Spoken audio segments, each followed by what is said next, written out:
Coming up on Mountain News this morning, medical professionals are urging you to stay safe in the heat by knowing the symptoms of a heat stroke.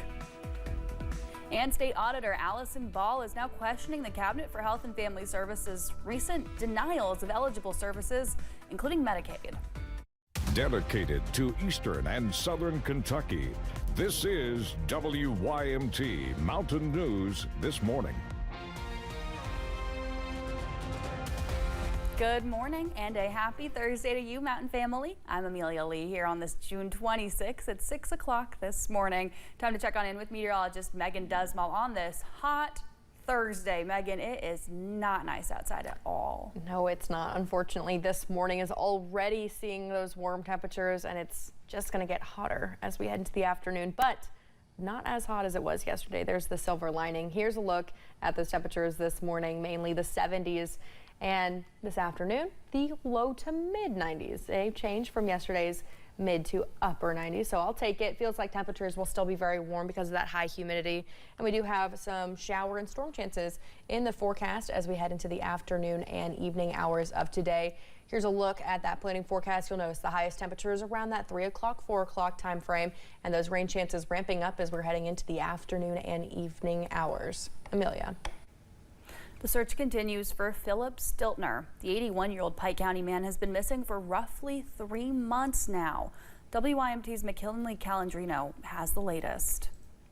I'm standing on the road that Mr. Stilner was last seen at and where he lived on Long Fork Road in Kemper, Kentucky. It's been nearly 3 months and Mr. Stilner is still missing. Officials at Pike County Emergency Management say it has been a continuous search since he went missing in March, searching the holler multiple times with multiple sources. Kemper Fire and Rescue to emergency management. We've done drone searches, we've done ATV searches, we've searched ponds. We've had dogs out there. KSP's had a couple of dogs. I think they had a couple of cadaver dogs out there last month.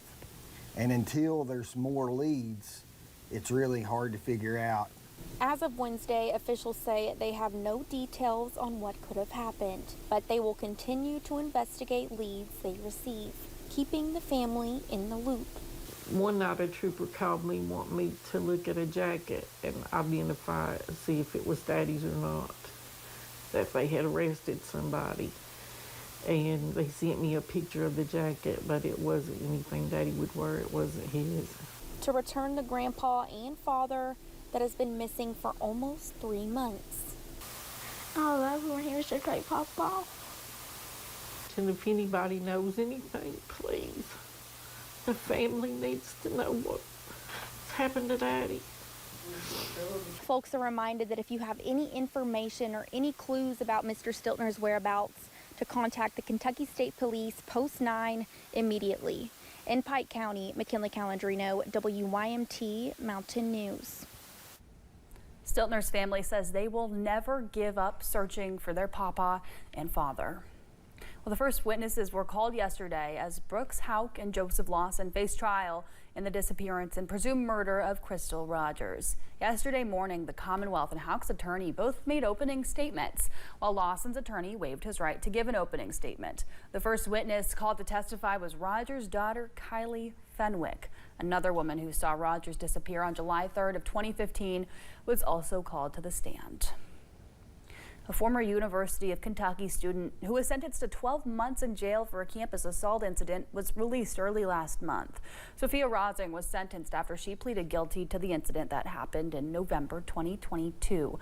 According to the Kentucky Department of Corrections, she was released May 11th. The department reports that she received pre-sentence credit and good time credit from the jail, which advanced her release date. In Jackson County, a man is facing charges after he was accused of impersonating an officer. According to a complaint warrant, the incident happened last week on Highway 30 East in the Tyner community. The complaint says Caleb Pettigrew pretended to be a law enforcement officer when he activated red and white lights while trying to pull over an off-duty officer. After he was arraigned Monday, a preliminary hearing for Pettigrew was set up for July 21st. Well, these high temperatures we've been seeing can even affect your health.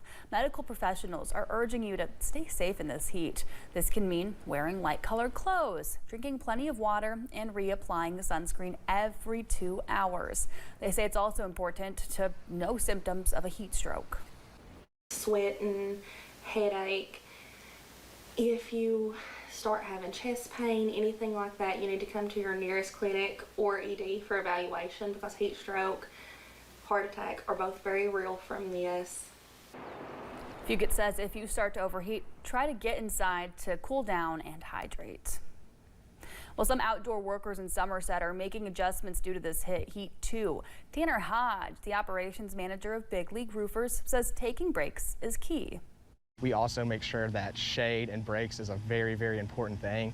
So we kind of try to have our guys rotate in shifts where there's always somebody taking a break in the shade, and then those guys go back and get up on the roof so nobody's staying out in the sun for too long.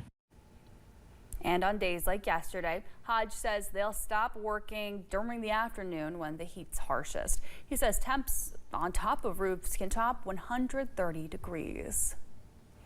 Governor Andy Beshear will present the Thrive Award at the Kentucky SHAPE Conference today in Lexington. That award is named after his late aunt, Mary Ann Miller. Miller served within the Kentucky Department of Education for more than 30 years.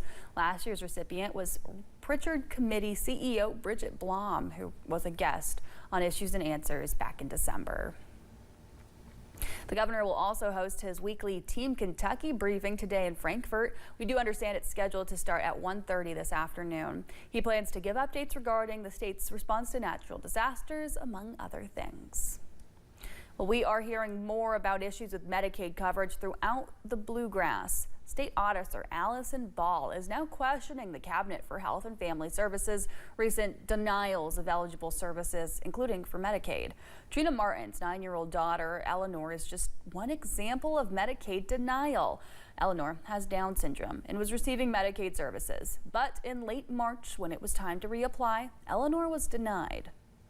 I was really confused because I didn't understand how there was no waiver change, no policy change to the waiver, and there was no change to Eleanor's disability.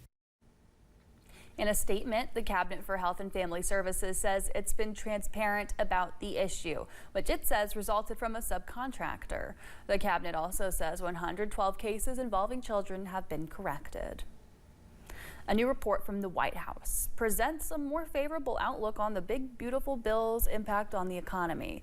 The Trump administration is trying to sway Senate holdouts to pass the plan by this weekend. Senate Majority Leader John Thune says he's confident the upper chamber will do its part to put the big, beautiful bill on President Donald Trump's desk by the 4th of July. We're at the point in the process where we have to start closing it out. And I think the decision points in front of us now, we've started to kind of say, we got to get closure on this, and we're systematically doing that. And I think we'll be ready for floor action at the appropriate time, which I hope will be before the weekend.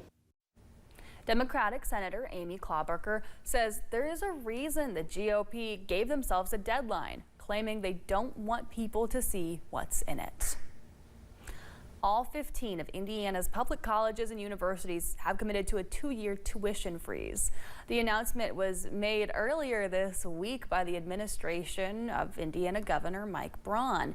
Indiana's public universities and colleges, including main and regional campuses, will pause tuition hikes for the next 2 academic years at the governor's request. Braun says the move came in part due to the requests of parents and students.